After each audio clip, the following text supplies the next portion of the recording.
रिश्ता एक अनजाना सा। विदाई की रस्म पूरी हुई। ईशानी रोते रोते अपने माता पिता के गले लगी। शंकर जी ने उसके सिर पर हाथ फेरते हुए बस इतना कहा, बेटा, अपना घर संभालना। इन शब्दों में गर्व कम और अपराध बोध ज्यादा था। गाड़ी दूल्हे के घर की ओर बढ़ रही थी। ईशानी और उसके बगल में बैठा उसका पति आरव दोनों चुप थे। आरव ने गाड़ी के शीशे से बाहर देखते हुए पूछा, तुम मंडप में लगातार रो क्यों रही थी? क्या तुम इस शादी से खुश नहीं हो? ईशानी का दिल धड़क उठा। वो क्या जवाब देती? उसने बस धीरे से सिर हिलाकर ना कहा, जिसका मतलब कोई भी निकाल सकता था। घर पहुंचने पर आरव की माँ अनुपमा जी ने बड़े प्यार से अपनी नई बहू का स्वागत किया। सारी रस्में निभाई गईं, लेकिन हर रस्म में ईशानी का दिल डूबता जा रहा था। उसे बार बार आरव की माँ का सवाल याद आ रहा था, ईशानी कहाँ है? ये कितना बड़ा धोखा था। रात में ईशानी को फूलों से सजे कमरे में ले जाया गया। वो लाल जोड़े में घूंघट डाले बिस्तर पर एक मूर्ति की तरह बैठी थी। उसका दिल डर और अपराध बोध से कांप रहा था। कुछ देर बाद कमरे का दरवाजा खुला और आरव अंदर आया। उसने दरवाजा बंद किया और ईशानी की तरफ देखे बिना सोफे पर बैठ गया। कमरे में एक भारी खामोशी थी, जिसे केवल घड़ी की टिक टिक की आवाज तोड़ रही थी। काफी देर बाद आरव ने कहा, देखो, मैं जानता हूं कि हमारे यहाँ अरेंज मैरिज में लड़की को थोड़ा असहज महसूस होता है, पर तुम इतना क्यों डर रही हो? मैंने तुम्हें और तुम्हारे परिवार को पूरा सम्मान दिया है। उसकी आवाज शांत थी, लेकिन उसमें एक सवाल था। घूंघट तो हटाओ, कम से कम हम बात तो कर सकते हैं, आरव ने कहा और उसकी ओर बढ़ा। ईशानी की सांसें रुक गई। उसे लगा जैसे उसका अंत आ गया है। आरव ने धीरे से उसका घूंघट उठाया। एक पल के लिए वो बस उसे देखता रहा। चांदनी रात में ईशानी का मासूम और आंसुओं से भीगा चेहरा चमक रहा था। आरव के चेहरे पर हैरानी के भाव आए। वो पीछे हट गया। तुम सानवी नहीं हो? उसकी आवाज में आश्चर्य और गुस्सा मिला हुआ था। कौन हो तुम, और सानवी कहाँ है?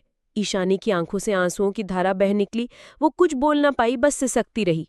जवाब दो, आरव इस बार थोड़ा ऊंची आवाज में बोला। ये सब क्या मजाक है? मेरे और मेरे परिवार के साथ इतना बड़ा धोखा?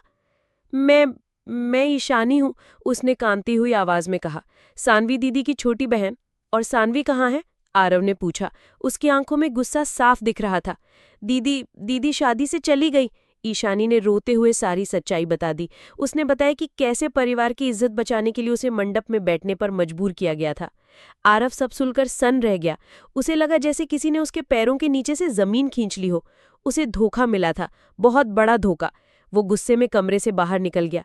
ईशानी बिस्तर पर बैठी पूरी रात रोती रही। अगली सुबह घर में कोहराम मच गया। आरव ने अपने माता पिता को सब सच बता दिया था।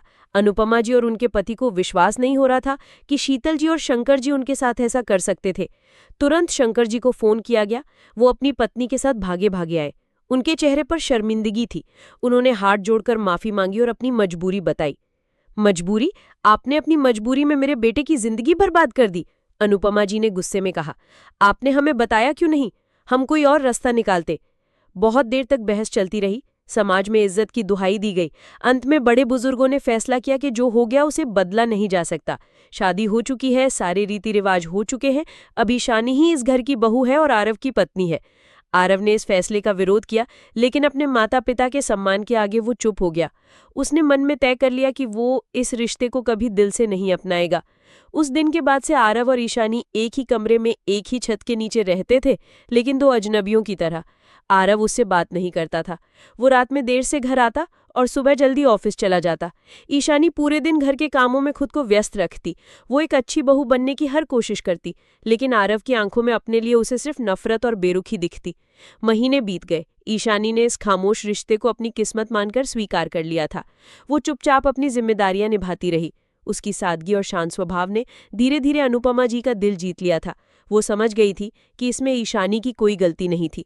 एक रात आरव बहुत देर से घर लौटा। वो पूरी तरह भीगा हुआ था और उसे तेज बुखार था।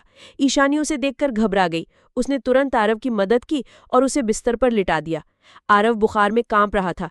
ईशानी ने उसके माथे पर ठंडे पानी की पट्टियां रखीं और पूरी रात उसके पास बैठी रही। वो उसे दवा देती, उसका तापमान जांचती और उसकी देखभाल करती रही। आरव आधी बेहोशी की हालत में था, लेकिन उसे महसूस हो रहा था कि कोई उसकी बहुत परवाह कर रहा है। अगली सुबह जब आरव की आंख खुली तो उसका बुखार उतर चुका था। उसने देखा कि ईशानी सोफे पर बैठी बैठी ही सो गई है। उसके चेहरे पर थकान साफ दिख रही थी। पहली बार आरव ने उसे नफरत से नहीं बल्कि एक अलग नजर से देखा। उसने सोचा कि जिस लड़की की कोई गलती नहीं थी उसे वो इतने महीनों से सजा दे रहा था, वो भी तो हालातों की मारी थी। उस दिन आरव के दिल में जमी बर्फ की मोटी परत का एक छोटा सा कोना पिघल गया। उस दिन के बाद आरव का व्यवहार थोड़ा बदला। वो अब ईशानी से जरूरत पड़ने पर बात कर लेता था, कभी कभी खाने की मेज पर पूछ लेता था, आज क्या बनाया है। ईशानी के लिए इतना ही बहुत था। धीरे धीरे दोनों के बीच की दीवार कम होने लगी। आरव ने महसूस किया कि ईशानी बहुत समझदार, शांत और सुलझी हुई लड़की है। उसे उसकी सादगी अच्छी लगने लगी थी। शादी के लगभग 6 महीने बाद एक दिन उनके घर पर सानवी आ गई। उसके साथ एक लड़का भी था।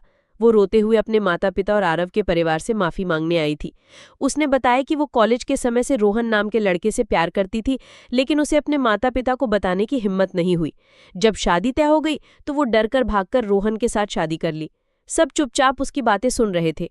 सानवी ने ईशानी के पैर पकड़ लिए। मुझे माफ कर दे ईशानी, मेरी वजह से तेरी जिंदगी बर्बाद हो गई।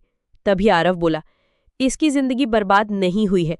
सब हैरानी से आरव की तरफ देखने लगे। आरव ने ईशानी का हाथ पकड़ा और कहा, जो हुआ शायद अच्छे के लिए ही हुआ। मैं मानता हूं कि हमारा रिश्ता एक धोखे और झूठ से शुरू हुआ था, लेकिन इन 6 महीनों में मैंने ईशानी को जाना है।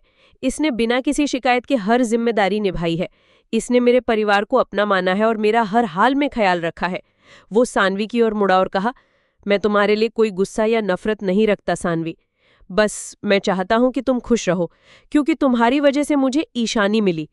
फिर वो ईशानी की आंखों में देखते हुए बोला, ईशानी, आज सबके सामने मैं तुम्हें अपनी पत्नी स्वीकार करता हूं, सिर्फ नाम के लिए नहीं बल्कि पूरे दिल से। क्या तुम इस अजनबी रिश्ते को एक जाना पहचाना नाम दोगे? ईशानी की आंखों में खुशी के आंसू थे। उसने सिर हिलाकर हाँ कहा। उसके जीवन का सबसे बड़ा डर आज सबसे खूबसूरत सच्चाई में बदल गया था। उनका वो रिश्ता एक अनजाना सा अब हमेशा के लिए प्यार और विश्वास का एक अटूट बंधन बन चुका था। समाप्त।